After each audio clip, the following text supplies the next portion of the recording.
Assalamualaikum warahmatullahi wabarakatuh. Assalamualaikum warahmatullahi wabarakatuh. Alhamdulillah wassalatu wassalamu ala Rasulillah wa ala alihi wa sahbihi wa mawalah wa la hawla wa la quwata illa billahi wa ba'd. Baik, salawat dan juga salam kita hadiahkan kepada Rasul kita Nabi besar Muhammad sallallahu alaihi wasallam. Ma'asyiral muslimin yang dimuliakan Allah Subhanahu wa taala. Mungkin di antara kita sering mendengar kajian tentang seputar azab kubur. Tetapi di sana ada pembahasan lain dari sisi azab kubur itu adalah nikmat kubur. Inilah yang terkadang sebagian kita tidak paham bahwa banyak bisyarat, kabar gembira yang akan didapat oleh orang-orang yang beriman di dalam kuburan. Apa saja kabar gembira yang Allah Subhanahu wa taala berikan kepada seorang mukmin ketika Allah masukkan ke dalam kuburan? Inilah pembahasan di pagi hari ini. Ma'asyiral muslimin yang dimuliakan Allah Subhanahu wa taala. Pertama, kabar gembira saat kematian dulu. Disebutkan di dua surat dalam Al-Quran. Pertama surah An-Nahl ayat 31 dan 32, kemudian Fussilat ayat 30. Dalam surah An-Nahl Allah Subhanahu wa taala mengatakan, "Kadzalika yazzillahul muttaqin alladzina tawaffahumul malaikatu tayyibina yaqulun salamun alaikum udkhulul jannata bima kuntum ta'malun." Demikianlah Allah memberi balasan kepada orang-orang yang bertakwa. Siapa orang yang bertakwa? Yaitu orang-orang yang ketika diwafatkan oleh para malaikat dalam keadaan baik, maka mereka para malaikat mengatakan kepada mereka, salamun alaikum, keselamatan bagi kalian, masuklah ke dalam sorga karena apa yang kalian kerjakan. Kemudian dalam surah Fussilat ayat 30 Allah mengatakan, innalladzina qalu Rabbuna Allah thumma istaqamu tatanazzalu alaihimul malaikatu alla takhafu wa la tahzanu wa abshiru bil jannati allati kuntum tu'adun. Sesungguhnya orang-orang yang mengatakan Tuhan kami Allah, kemudian mereka istiqomah padanya, maka malaikat akan turun kepada mereka dengan mengatakan, janganlah kalian takut, janganlah kalian sedih, dan bergembiralah kalian dengan surga yang telah Allah janjikan kepada kalian. Jadi kabar gembira pertama adalah saat detik wafatnya seorang mukmin, mereka akan bahagia.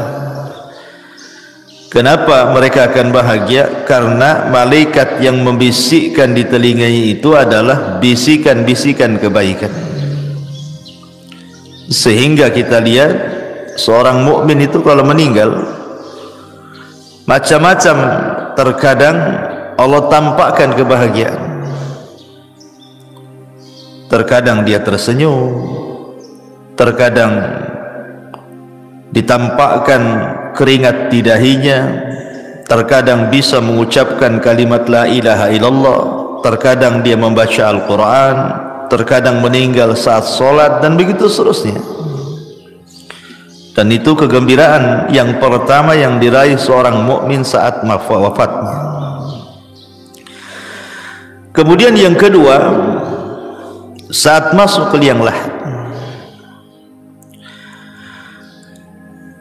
Kita tahu bahwa dalam proses peristiwa-peristiwa kubur itu ada 4 peristiwa. Pertama disebut dengan dhabtatul qabri, himpitan kuburan. Yang kedua disebut fitnatul qabri, 2 malaikat yang bertanya, Munkar dan Nakir, atau disebut dengan fitnah kubur. Yang ketiga azab kubur, dan yang keempat nikmat kubur. Kita tahu bahwa peristiwa pertama di kuburan itu adalah himpitan kubur. Setiap manusia pasti dihimpit kuburan. Tidak mukmin, tidak kafir, semua kena. Mau anak bayi, mau anak dewasa, mau laki-laki, perempuan, pasti terkena himpitan. Dan himpitan kubur ini disebutkan dalam sebuah hadis. Nabi SAW mengatakan, Inna lil qabri dhabtatun, sesungguhnya kuburan itu memiliki himpitan.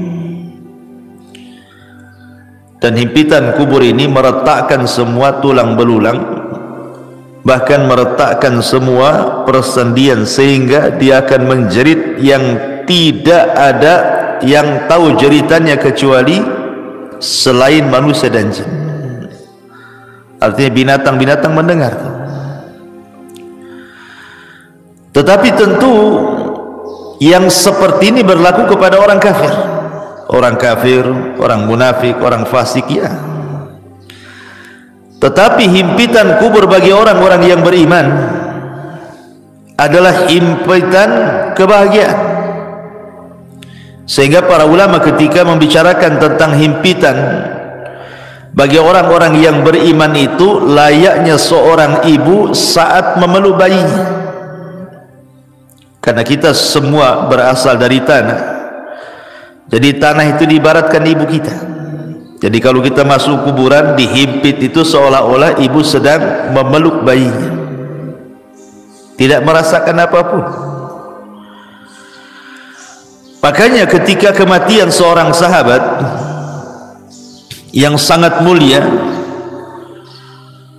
siapa dia? Sa'd bin Mu'adz radhiyallahu anhu. Sa'd bin Mu'adz ini pemimpin Aus. Saat kematiannya disebutkan oleh Nabi SAW, hadzal ladzi taharraka lahul arsy wa futihat lahu abwabus sama wa syahidahu 70,000 minal malaika laqad dhummatan thumma furrija anhu. Inilah orang yang karenanya arsy Allah bergetar. Jadi saat kematian Sa'd bin Mu'adz ini, arsy Allah yang besar sekali itu bergetar. Dan arsy itu kan makhluk yang paling besar, bisa bergegar karena wafatnya Sa'd ibn Mu'adz. Karenanya pintu-pintu langit dibuka, dan karenanya pula 70.000 malaikat turun dari langit menyaksikan jenazahnya. Sungguh dia telah dihimpit dengan sekali himpitan, kemudian dilepaskan kembali. Kalau seandainya himpitan itu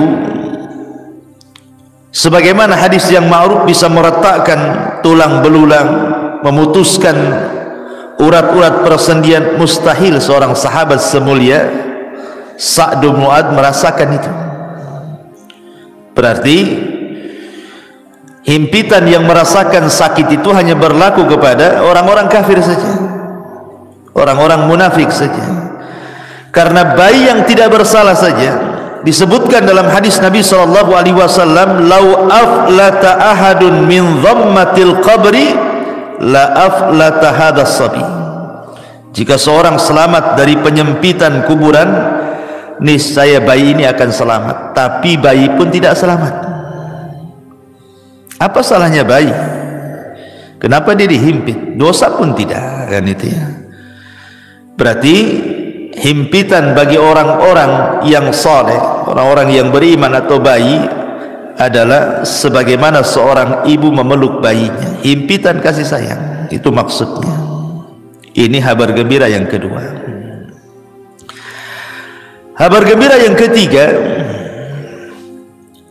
di mana Allah Subhanahu wa taala akan memberikan kemantapan jawaban pada setiap soalan-soalan mungkar dan nakir yang diberikan kepada setiap para penghuni kubur. Dan itu diarahkan atau disyaratkan dalam surah Ibrahim ayat 27. Allah mengatakan yuthabbitullahu alladhina amanu bil qawli tsabit fil hayatid dunya wa fil akhirah wa yudhillullahu zalimin wa yaf'alullahu ma yasha. Allah akan meneguhkan iman orang-orang yang beriman dalam ucapan yang teguh dalam kehidupan dunia dan juga kehidupan akhirat. Kata Bara bin Azib, seorang sahabat, ketika memberikan catatan dengan kalimat Allah akan teguhkan ucapan bagi seorang yang beriman di dunia dan akhirat, kata beliau, ini ayat turun pada perkara fitnah kubur. Jadi orang-orang yang beriman apabila ditanya siapa Rabbmu, maka dia langsung menyaut Allah. Siapa nabimu? Langsung menyaut Muhammad. Apa agamamu? Langsung menyaut Islam. Siapa yang bisa menjawabkan ini? Memang kalau di dunia mudah saja menghafalkan, tetapi bukan berarti di akhirat semua bisa menjawab, tidak. Yang memantapkan jawaban itu Allah. Jadi Allah yang membuat kita mantap jawabannya, bukan pengetahuan kita, gitu maksudnya. Allah yang memantapkan, karena di sini kalimatnya yutsabbitullahu, Allah menetapkan, memantapkan. Artinya Allah yang menjadikan kita ini mampu menjawab. Dan itu khusus bagi orang-orang yang beriman. Berarti ini kabar gembira yang ketiga, Allah memberikan kemantapan. Kemudian kabar gembira yang keempat, Allah lancarkan setiap jawaban. Setelah Allah mantapkan, kita mampu menjawab. Disebutkan dalam hadis Bara bin Azib radhiyallahu anhu yang panjang sekali. Salah satu penggalan hadisnya, Rasul mengatakan fayatihi malakani fayujlisanihi fayaqulani lahu man rabbu fayaqulu rabbi Allah fayaqulani lahu ma dinu fayaqulu dinil Islam fayaqulani lahu ma hadzal rajul alladhi bu'itsa fikum fayaqulu huwa Rasulullah sallallahu alaihi wasallam. Kemudian dua malaikat datang kepadanya dan mendudukkannya. Lalu keduanya bertanya, siapa Rabb? Maka si mayat mengatakan, Rabbku Allah. Kedua malaikat bertanya lagi, apa agamamu? Dia menjawab, agamaku adalah Islam. Kemudian keduanya bertanya lagi, siapa laki-laki yang telah diutus kepadamu? Maka dia menjawab, beliau adalah utusan Allah Muhammad sallallahu alaihi wasallam. Mungkin sekali lagi bahwa hari ini antum ditanya, pasti semua bisa jawab. Tapi apakah di kuburan bisa lancar jawabannya? Kan tidak juga. Makanya ini kabar gembira. Selain Allah mantapkan jawabannya, kemudian ketika kita ditanya mengalir pula jawaban itu. Nah, ini adalah kabar gembira yang keempat. Kabar gembira yang kelima, setelah Allah Subhanahu wa taala mantapkan jawaban kita dan kita pun mengalir dalam jawaban-jawaban pertanyaan malaikat itu, maka Allah Subhanahu wa taala berikan tazkiyah, rekomendasi. Apa itu? Allah tiba-tiba berfirman dari langit dan mengatakan, "As-sadaqa 'abdi." Hambaku telah benar. Hambaku telah benar, hambaku telah jujur. Dan ini tazkiyah yang luar biasa, di mana Allah Subhanahu wa taala langsung yang mengatakan kepada kita, "As-sadaqa 'abdi." Hambaku telah benar. Tazkiyah mana lagi yang lebih jujur daripada tazkiyah Allah Subhanahu wa taala? Kabar gembira mana lagi yang lebih bahagia daripada Allah mengatakan kepada kita, kita dianggap orang jujur. Kalau manusia, anak katakan antum orang jujur, belum tentu orang mengatakan antum jujur. Tapi kalau Allah yang mengatakan jujur, manusia mendustakan kita terserah, tidak ada urusan. Tapi kalau seluruh manusia mengatakan kita jujur, tapi Allah katakan kita pendusta, buat apa? Kan itu ya. Tapi kalau Allah katakan kita jujur, satu manusia berdusta, terserah. Mendingan kita dianggap jujur di hadapan Allah daripada jujur di hadapan manusia tapi Allah dustakan kita. Dan ini tazkiyah luar biasa, kabar gembira yang luar biasa yang Allah berikan kepada kita kalau kita digolongkan orang-orang yang beriman. Ini kabar gembira yang kelima. Yang keenam, setelah Allah Subhanahu wa taala berikan tazkiyah kepada kita, apalagi Allah Subhanahu wa taala akan luaskan kuburan kita. Ada dua riwayat. Pertama, disebutkan dalam riwayat Abi Hurairah radhiyallahu anhu, di mana Nabi sallallahu alaihi wasallam mengatakan, "Tsumma yubsahu lahu fi qabrihi sab'una dhira'an fi sab'in." Sab'una dhira'an fi sab'in. Berapa luasnya kuburan itu? Kata Nabi SAW, kemudian kuburannya diperluas 70 kali 70 hasta. Satu hasta itu segini nih, ini satu hasta. Ya. Kalau 70 dibagi 2 berarti berapa? 35 meter. Kalau 30 kan 60, berarti 35 meter.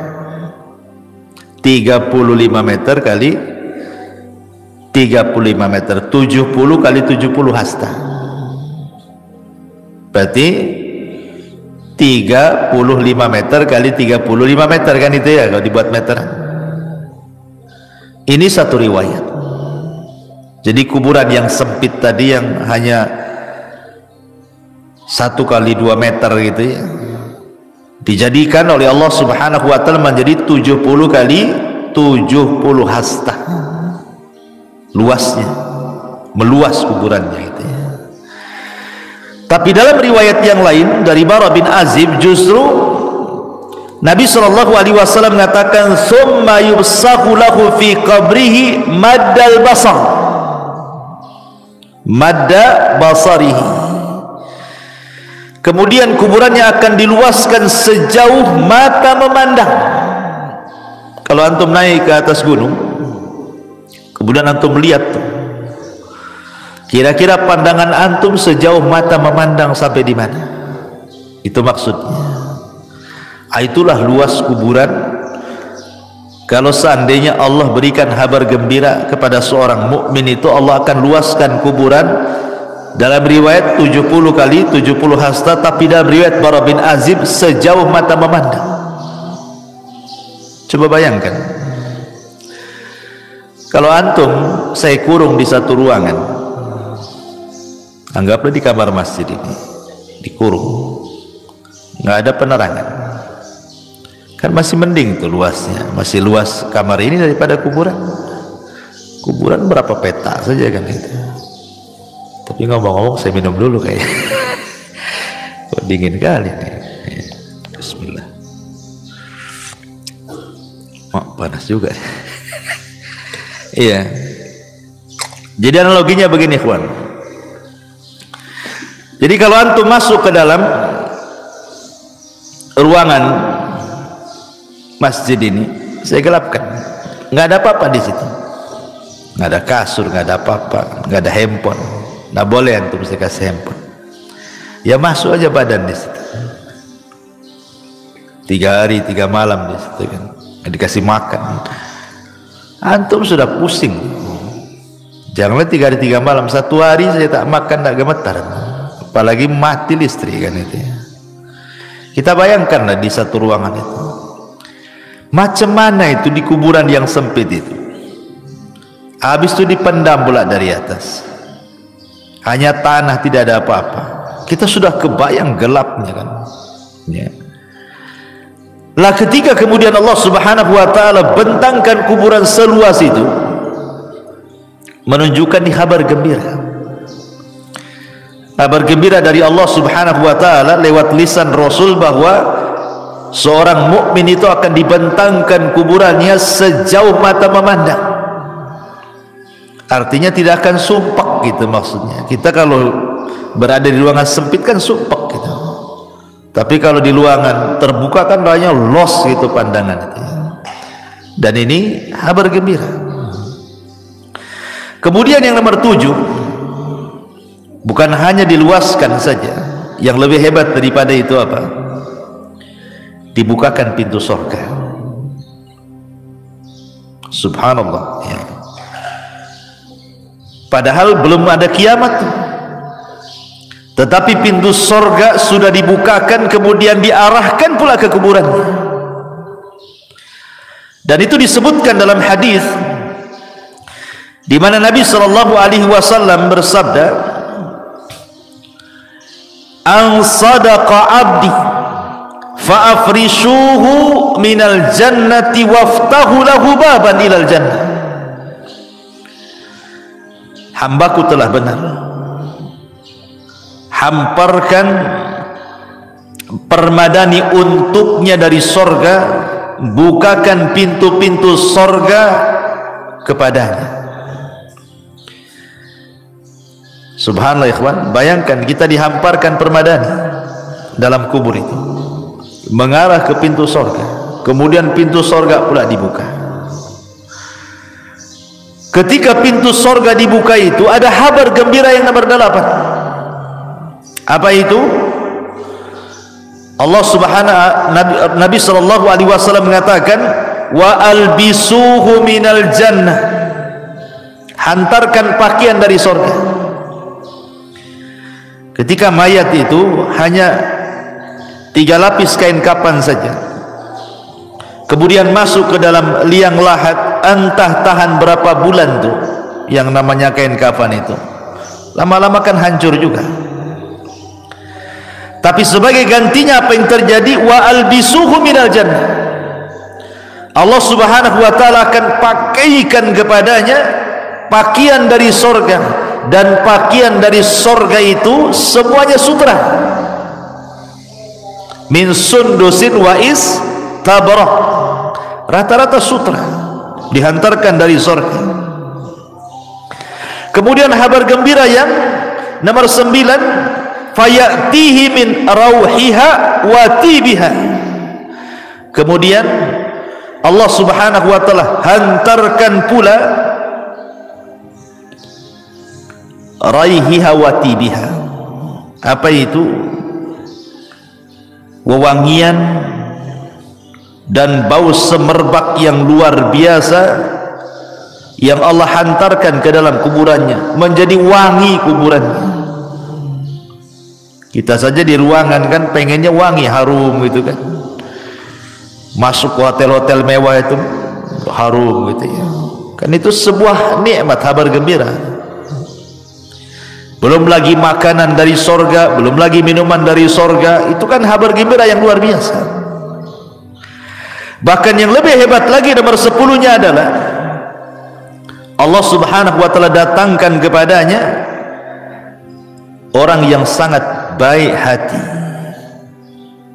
Disebutkan dalam sebuah hadis, Jadi akan didatangkan padanya seorang laki-laki yang rupawan, berpakaian indah, beraroma wangi, untuk menemani dia selama dalam kuburan. Kemudian si mayat ini heran, kemudian bertanya, man anta, siapa engkau ini? Fawajhukal wajhu yaji'u bil khair, wajahmu adalah wajah yang membawa kebaikan. Siapa kamu ini? Karena ikhwan, kalau kita analogikan kan, orang di penjara lah, masukkan ke dalam penjara, kemudian hanya satu sel satu orang saja, kan boring. Sepandai-pandainya orang itu buat aktivitas, pasti ada bosannya juga kan. Berbeda kalau seandainya satu penjara itu hanya 2 orang, pasti ada komunikasi itu, nggak akan boring kalau 2 orang kan? Berbeda kalau sendiri kan, lontang lantung bingung sendirian kan. Kalau berdua kan nggak bosan orang itu. Makanya Adam itu ketika dia di surga hidup sendiri, ketakutan dia. Akhirnya Allah Subhanahu wa taala ciptakan Hawa kan. Akhirnya hilanglah rasa takut itu. Lah ketika kemudian orang dalam kuburan itu sendirian, kemudian dihantarkan teman yang baik, teman ini kemudian rupawan, wangi, enak ngomongnya, tiba-tiba ngajak bicara terus, tahu-tahu tidak sadar bahwa dia sudah lama di kuburan tuh. Tahu-tahu teman yang baik ini memberitahukan bahwa kiamat sudah dekat. Makanya kemudian heran ini si mayat ini dan mengatakan, man anta, siapa kamu ini? Maka orang ini mengatakan, ana amaluka salih, sayalah amal soleh, sayalah solatmu, sayalah zikirmu, sayalah puasamu, sayalah silaturahimmu, sayalah puasamu, sayalah baca Quran, dan begitu seterusnya. Dan ini kabar gembira yang nomor 10 yang luar biasa. Kemudian yang nomor 11, kabar gembira yang nomor 11, di mana orang-orang yang beriman tidak akan merasakan lamanya tinggal di kuburan. Anggap saja sejak zaman Adam sampai sekarang, berapa ribu tahun tuh dalam kubur itu, ya kan? Atau janganlah sejak zaman Nabi, para sahabat 14 abad silam kan, nggak dikiamat-kiamatkan. Pertanyaannya, apakah mayat itu merasakan bimururil wakti, bahwa waktu itu berjalan seperti kita di dunia ini kan merasakan dengan berjalannya waktu kan, pagi, siang, sore, malam, besok pagi lagi, tahu-tahu sudah seminggu, sebulan, setahun. Kita kan merasakan tuh berjalannya waktu. Pertanyaannya, apakah orang yang di kuburan itu merasakan berjalannya waktu? Ulama menjawab, lihat, kalau dia mendapatkan nikmat kubur, maka dia tidak akan merasakan bimururil wakti, waktu yang berjalan tidak akan dirasakan bagi dia. Dan itu disyaratkan dalam kisah Ashabul Kahfi dan kisah Uzair dalam Al-Quran yang ditidurkan 1 abad. Kan ditanya itu, kam labista, berapa lama kau tidur kan? Dia mengatakan labistu yauman atau ba'da yaum. Aku hanya tidur sehari atau separuh hari, padahal sudah 1 abad. Menunjukkan bahwa kalau orang yang belum meninggal saja ditidurkan 1 abad, kemudian dia terbangun rasanya baru setengah atau 1 hari saja, maka begitu juga orang-orang yang dikubur ketika mendapatkan nikmat kubur. Kayak antum bermimpi nih, mimpinya indah banget gitu ya, tiba-tiba terbangun, aduh, sebentar kali mimpinya, padahal antum udah dari pagi sampai sore itu tidur tuh. Dibilang sebentar kali katanya, karena indah. Coba antum mimpi buruk, baru 5 menit tuh kayak udah lama kali megap-megap antum kan. Jadi para ulama mengatakan bahwa orang-orang yang tidak akan merasakan bimururil wakti, dengan berjalannya waktu itu, hanya orang-orang yang mendapatkan nikmat kubur saja. Tapi orang yang mendapatkan azab kubur, dia akan merasakan itu, waktu itu berjalan. Dan orang-orang yang beriman akan mendapatkan kabar gembira bahwa dia tidak akan merasakan berjalannya waktu. Itu maksudnya ya. Ini yang ke-11. Yang ke-12, orang-orang yang beriman, mereka akan merasakan nikmat, artinya kebahagiaan. Jadi bahagia betul dalam kuburannya itu, sehingga sebahagia apapun orang hidup di dunia tidak lebih bahagia dibandingkan orang yang ada di kuburan. Itu yang disebut dengan nikmat kubur tadi. Makanya kenapa Utsman bin Affan kalau diingatkan dengan kuburan itu menangis, tapi kalau diingatkan dengan neraka dia biasa-biasa saja. Ketika ditanya, ya Utsman, aneh engkau ini, diceritakan neraka kau biasa saja raut mukamu, kau diceritakan tentang kuburan kau pula menangis, katanya. Kata Utsman, celaka engkau. Kuburan ini, kata Utsman, bisa saja satu lubang menuju lubang-lubang neraka, atau dia adalah taman dari taman-taman surga. Jadi kita akan tinggal di taman. Itulah nikmat kubur namanya. Jadi nikmat kubur itu luar biasa. Makanya orang itu akan mendapatkan kenikmatan lebih nikmat dibandingkan dia pernah nikmat di dunia. Seberapa nikmat orang di dunia ini, masih nikmat kubur, karena kubur itu adalah jannah yang pertama, surga yang pertama sebelum masuk ke surga yang abadi. Tapi perlu diingat bahwa orang-orang yang di kuburan itu juga bisa merasa sedih, sama dengan ketika antum kehilangan sesuatu, kita sedih, tersiksa gitu ya, atau ada masalah gitu ya, entah masalah ekonomi, masalah keluarga, masalah apa-apa, kan kadang-kadang tersiksa batin kita. Lah orang yang di kuburan pun akan sama merasakan hal itu, tersiksa batinnya. Kapan? Ketika orang-orang yang di atas kuburan melakukan niyaha. Niyaha itu artinya meronta-ronta, menangis-nangis gitu ya, menolak takdir gitu. Kalau nangis saja nggak apa-apa, namanya orang meninggal sedih, Rasul aja nangis gitu. Tapi kalau sampai niyaha ini membuat apa? Orang yang mati itu yu'adzab, diazab. Tapi bukan diazab di sini artinya diazab fisiknya, tidak, maksudnya diazab batinnya. Ya, karena ada hadis yang mengatakan innal mayyit yu'adzab bi bukail hayy. Rasul mengatakan orang yang mati itu akan diazab disebabkan tangisan orang hidup.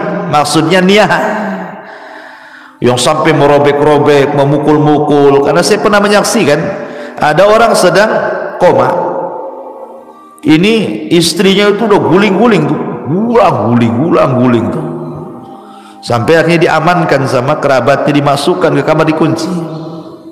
Rumahnya tak jadi mati pula dia. Coba kalau mati apa nggak jelas tuh kan. Ya, artinya bahwa orang-orang yang seperti ini membuat mayat itu tersiksa. Maksudnya orang yang ada di kuburan itu yu'adzab, diazab. Maksudnya diazab bukan fisiknya tapi batinnya.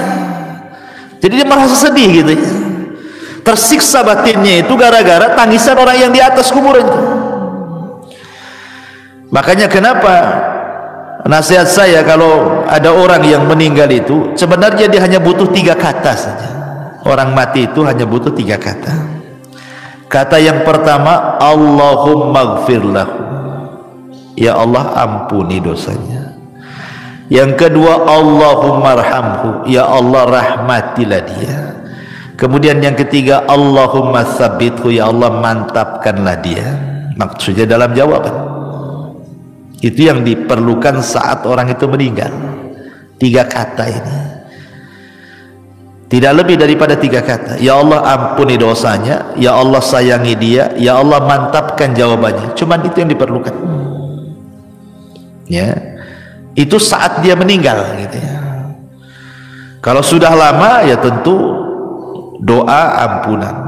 Jadi mayat itu sangat bahagia, disebutkan sama para ulama, yang paling dinanti oleh para penghuni kubur, entah ayah kita yang sudah meninggal, ibu kita, nenek kita, atau keluarga kita, mereka sangat bahagia itu apabila mendapatkan doa dari orang yang hidup. Jadi kalau kita mendoakan ampunan, rahmat, kata ulama, itu yang dinanti. Jadi mereka sangat bahagia sekali dengan doa kita kalau kita mengatakan Allahumma gfir lahu, Allahumma arhamhu, ya Allah rahmati dia, ya Allah ampuni dia. Dan juga sedekah yang kita niatkan kepada orang yang sudah meninggal. Inilah diantara 12 kabar gembira bagi para penduduk kuburan. Subhanallah bihamdika, asyhadu an la ilaha illa anta, astaghfiruka wa atubu ilaik. Allahu ta'ala alam. Assalamualaikum warahmatullahi wabarakatuh.